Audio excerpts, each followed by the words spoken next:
Fire Department. I need you to respond to 551 South Luminant Avenue for a reported structure fire. Flames and smoke showing. Timeout 0113 hours. It just seemed like to me that it was a controllable fire and that it wasn't going to be that big a deal. It was shortly thereafter that it was clearly unstoppable. Exactly 1:13 in the morning, the alarm went off. You could always tell by the sound of the dispatcher's voice there was something serious going on. Got into my turnout gear, got into my vehicle, started to cross the Banks Channel Bridge, looked to my right, I saw fire into the sky.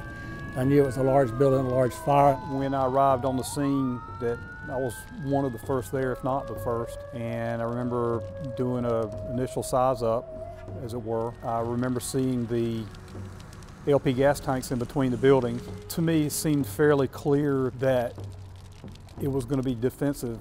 And then we went in and found the Doak Apartment on fire. Fire was starting to impinge on the Hanover Seaside Club building. We were beginning to get things set up. We were basically there probably about 8 minutes. I'd gone inside to the Doak building and got 2 people out with not enough water. That was Captain Schreiner and a police officer by the name of David Kidd.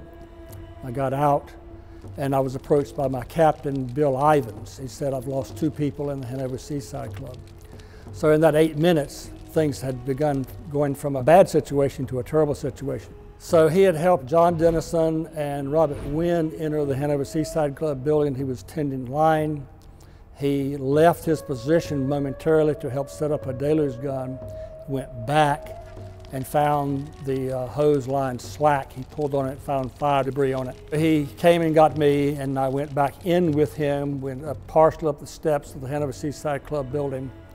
And I got to the top of the steps and I saw fire, smoke, had bad conditions, pulled the hose down, found that it had been burned in 2. So I went out and made a report to Captain Schreiner, says, "I've lost 2 people, see what you can do, but don't go inside." I had told Bill Ivins, "Don't go back inside." We were having trouble with water at that time. We were trying to supply more water to the fire than we had water available in the hydrants. Somebody shouted, "Somebody's down in the rear, someone is down in the rear."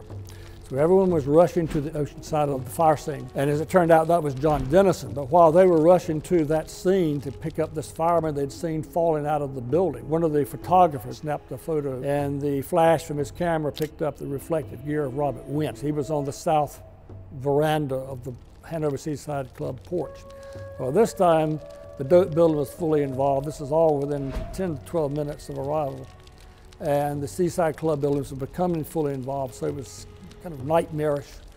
So people went to the porch to get him off, and the fire was building down on him. And you see a large group of people there on a ladder trying to assist or get Robert Wynn off the porch. He was unconscious. We had found him in a fetal position. At the same time, a crew had gone to the ocean side to pick up what turned out to be later John Dennison.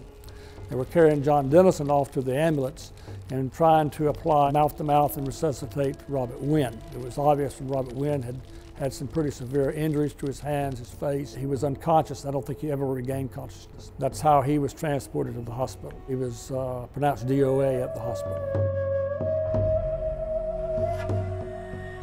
He and John Dennison had advanced to what would amount to the 3rd floor of the Hanover Seaside Club building. And from what I can understand, their intent was to drive fire away from the windows. And of course, that was like an apartment, a motel apartment. And so, according to what I can remember, Dennison was saying there was fire at the windows. We knocked one room down, went to another room, knocked fire down. We were advancing down the hallway when all of a sudden everything turned black and fire was all over us. Emotionally, I think it was obviously traumatic. And it's still something I think about every day. A day doesn't go by. It was hard.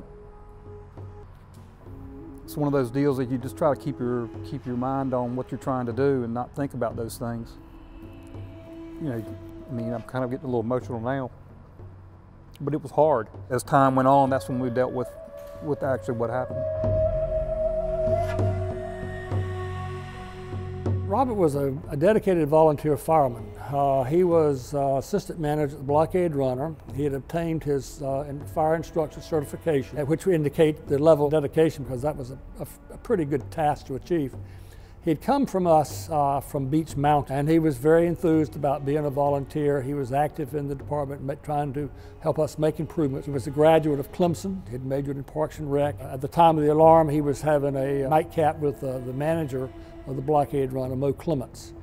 And when the alarm went off, he dropped everything and went on down to the fire station. He was a good guy. I mean, he was really friendly and very professional. He was always very active with all of us, and he was an officer and I was a firefighter. None of that seemed to matter. We were all there for the same reason, I think is kind of what his position was. We actually socialized quite a bit together, and he was always just nice as he could be.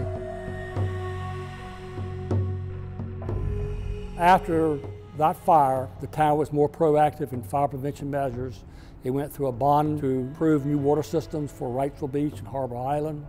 It approved a residential sprinkler ordinance. There were other things involving the fire department with safety equipment. One of the first major items of safety equipment we got were the PASS units. These are personal alerting safety. We didn't have one in those days. We were looking for Robert Wynn. Had we had one, we might have found him sooner. There was no question that we needed them. There was no question when we asked for them, we got them. Radios improved, more pagers for the firemen. We received good backing from the board on training requirements. So a lot of good things came out of it to help the fire department progress.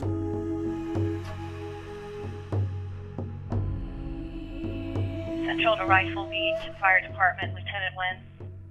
Central to Wrightsville Beach Fire Department, Lieutenant Wynn. No response from Lieutenant Wynn. On December 6, 1981, at approximately 0130 hours, Lieutenant Robert Wynn responded to his final alarm, making the ultimate sacrifice to protect his community. Lieutenant Wynn was 28 years old. This is your end of watch, sir. Rest in peace. Central clear.